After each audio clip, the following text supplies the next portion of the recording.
Le Bitcoin a choisi de prendre des bénéfices, entraînant avec lui l'ensemble du marché. À quoi faut-il s'attendre dans les prochaines heures, dans les prochains jours? On a touché les 90 000 $. Est-ce qu'on va aller encore plus bas? Est-ce qu'on va pouvoir recharger? Est-ce que c'est le bon moment pour recharger nos cryptos ou faut-il attendre encore un peu? Je te dis tout dans cette vidéo d'actualité de marché. Je m'appelle Sylvain, je te souhaite la bienvenue et quand le marché le nécessite, je te propose ce type de format de vidéo. Sur cette chaîne, on parle de la crypto dans tous ses états. On parle aussi plus globalement d'investissement.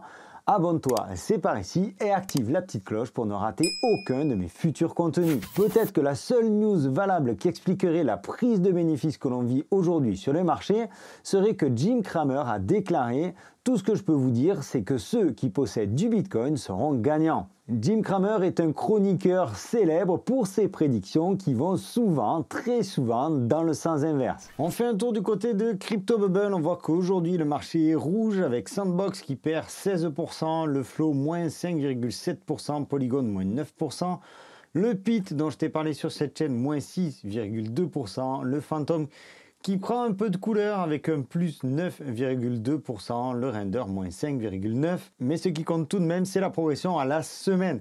On voit que Sandbox était quand même plus 76% sur cette semaine, Injective plus 15%, Starnet plus 20%, Lido plus 30%, bon, le Peanut où il y a eu une belle prise de bénéfices, moins 37%, et le Popcat moins 33%.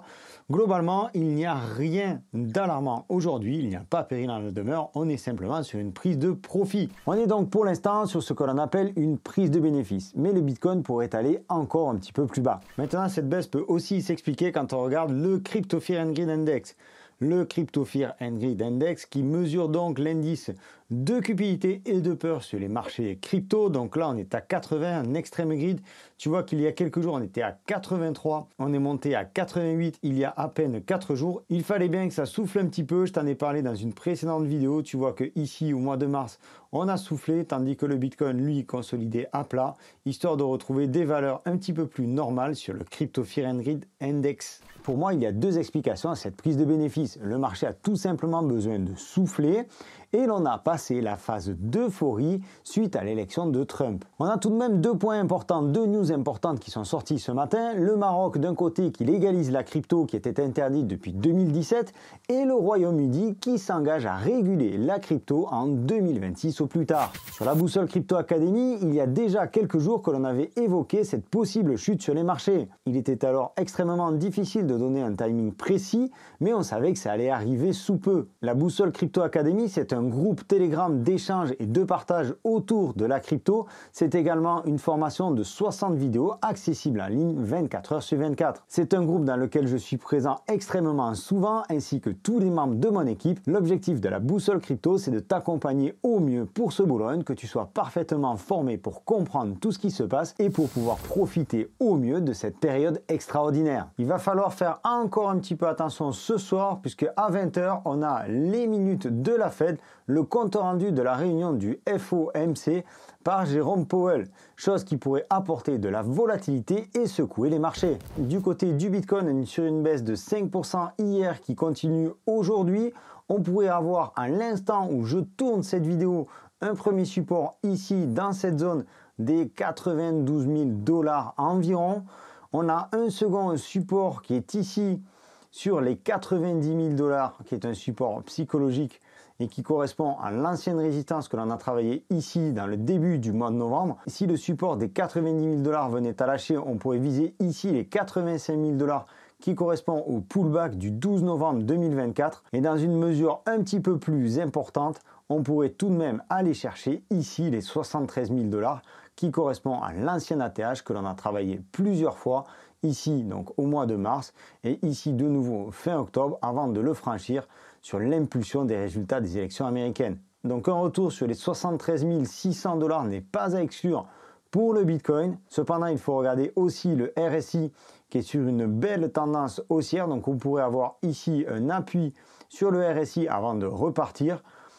Et ce qui correspondrait alors au scénario d'un rebond ici sur les 90 000 ou d'un rebond sur les 85 000 $. Pour ma part, et tu le sais si tu me suis assez régulièrement, j'ai toujours de la liquidité en stock. Même si parfois en plein bull run c'est difficile, J'ai donc posé ici un ordre sur les 90 000 $, un autre un petit peu au-dessus des 85 000 $, et ensuite j'ai un ordre ici aux alentours des 73, 74, 75 000 $. Parce que quoi qu'il en soit, le bull run a démarré et ici on bénéficie d'une prise de profit, d'une prise de bénéfice qui nous permet à nous de finir de compléter nos bagues. Une autre crypto qui mérite qu'on s'y intéresse en cette période pour recharger une dernière fois, c'est le Toncoin, la crypto-monnaie de Telegram. On voit qu'elle est ici sur une zone de support assez évidente, une zone qui a été franchie au mois de mars 2024, qui a été travaillée plusieurs fois. On voit que c'est une zone qui est quand même assez défendue, zone qui pourrait s'étendre, si l'on est prudent, jusqu'aux 4,80 $. Donc ici, ce serait le support ultime. Cette zone-là, des 4,80 jusqu'au 4,54, jusqu'au 4,50 $. Pour moi, le Toncoin présente encore une opportunité d'accumulation avant de s'éjecter vers le haut par ici et de profiter pleinement du bull run. On voit que ces derniers temps, on a une grosse augmentation des volumes très significative de la forme d'une crypto. Et du côté du RSI, on est venu ici taper sur une résistance aux alentours des 70 avec un premier point qui était ici du 12 mai, un deuxième point du mois de juin, un troisième point du mois de juin. Ici, on était un tout petit peu plus bas et ici, on est venu le taper pile poil le 23 novembre 2024. Donc pour moi, si l'on est joueur, si on est un petit peu ambitieux, on peut continuer d'accumuler dans cette zone, voire même jusqu'ici, jusqu'au moment où le RSI sera franchi vers le haut, ce qui devrait correspondre également au franchissement de cette zone ici, et donc repartir vers le haut pour aller tutoyer les sommets aux alentours des 8 $. Sachant que l'objectif sur le Toncoin est bien plus élevé qu'à 8 $. Une analyse de marché ne serait pas complète sans une analyse de l'Ethereum. On voit l'Ether qui a franchi ici une très belle résistance sur les 2760 $ et qui aujourd'hui retourne en direction de son ATH. L'Ether qui avait été délaissé, plutôt décrié au profit de Solana et dont je pense très sincèrement que l'Ether a toujours sa carte à jouer dans ce bull run. Pour moi, sur l'Ether, on est contre cette oblique baissière qui a démarré au mois de mars 2024 pour laquelle on est revenu taper en mai et qui aujourd'hui devrait être franchie dans les prochains jours. Ici, on est venu taper pile poil contre l'oblique baissière que tu vois en jaune. On peut avoir un retour ici sur les 3000 $ qui est aussi un seuil psychologique avant de repartir.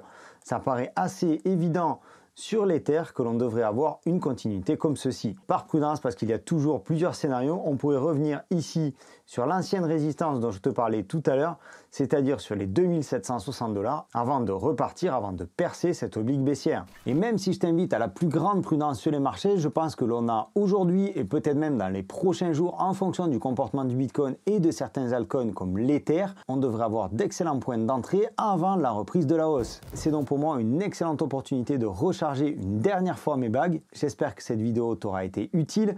Je t'invite à me laisser en commentaire quels sont les cryptos que toi aussi tu as rechargés. C'était Sylvain, je te souhaite une excellente continuation. Je te donne rendez-vous dans une prochaine vidéo. D'ici là, prends soin de toi et de tes cryptos. Ciao!